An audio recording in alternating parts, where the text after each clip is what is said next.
Dear students, आज मैं आपको कक्षा 10 का जो पोइट्री का दूसरा चैप्टर है फायर एंड आइस, उसका सेंट्रल आइडिया आपको बताने जा रहा हूँ, जो कि बहुत ही आसान तरीके से बहुत ही सिंपल भाषा में प्रयोग किया गया है। तो आइए देखते हैं। ये जो पोएम है फायर एंड आइस, ये रॉबर्ट फ्रॉस्ट द्वारा लिखी गई है। तो देखिए सेंट्रल आइडिया देखते हैं। The poem Fire and Ice has been composed by Robert Frost. कि जो कविता फायर एंड आइस है, आग और बर्फ़, यह रॉबर्ट फ्रॉस्ट द्वारा लिखी गई है। ये जो कविता है फायर एंड आइस, ये जो कक्षा 10 में जो दूसरा चैप्टर है वो रॉबर्ट फ्रॉस्ट द्वारा लिखा गया है और इसमें बर्फ़ और आग इसके विषय में बात की गई है। The poem presents the differences between the fire and the ice. The जो कविता है वो आग और बर्फ़ दोनों में अंतर को प्रस्तुत कर रही है, दिखा रही है। क्योंकि कुछ लोगों का मानना ये है कि ये दुनिया जो है वो आग के माध्यम से समाप्त होगी और कुछ लोगों का मानना ये है कि ये बर्फ़ के द्वारा समाप्त होगी। The fire and ice represents to different kinds of people.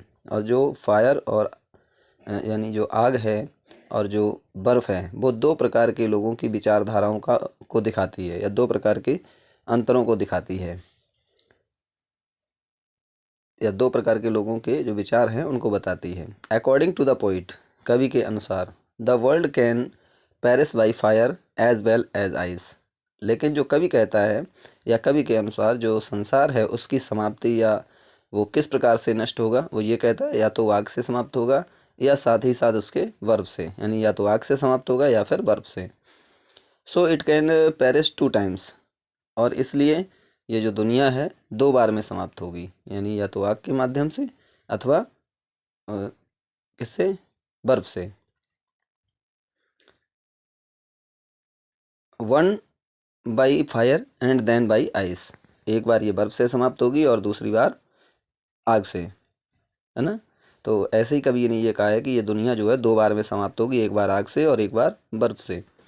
The poet feels that, कभी ये महसूस करता है, द आइस ऑफ द हैटर्ड, कि जो बर्फ़ है वो घृणा करने वाले लोगों का सूचक है। And the fire of desire, और जो आग है वो इच्छा रखने वाले यानी तीव्र इच्छा रखने वाले लोगों का सूचक है। डिज़ायर आर वेरी पावरफुल, और जो तीव्र इच्छा शक्ति वाले लोग हैं, यानी जो आग है वो तीव्र इच्छा शक्ति वाले लोगों का सूचक है। They can destroy this world, और कभी ये कहता है कि ये लोग जो हैं वो इस संसार को समाप्त कर देंगे।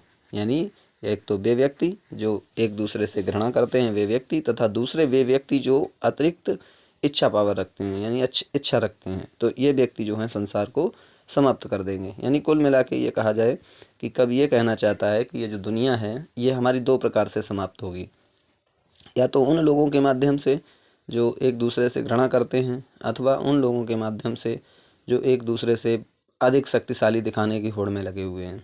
तो ये कहता है या तो ये जो आग है वो किसका सूचक है, वो सूचक है आपका जो घृणा करने वाले, वो जो ऐसे व्यक्ति जो शक्तिशाली हैं उनका सूचक है, और जो बर्फ़ है वो उन लोगों का सूचक है जो घृणा करते हैं।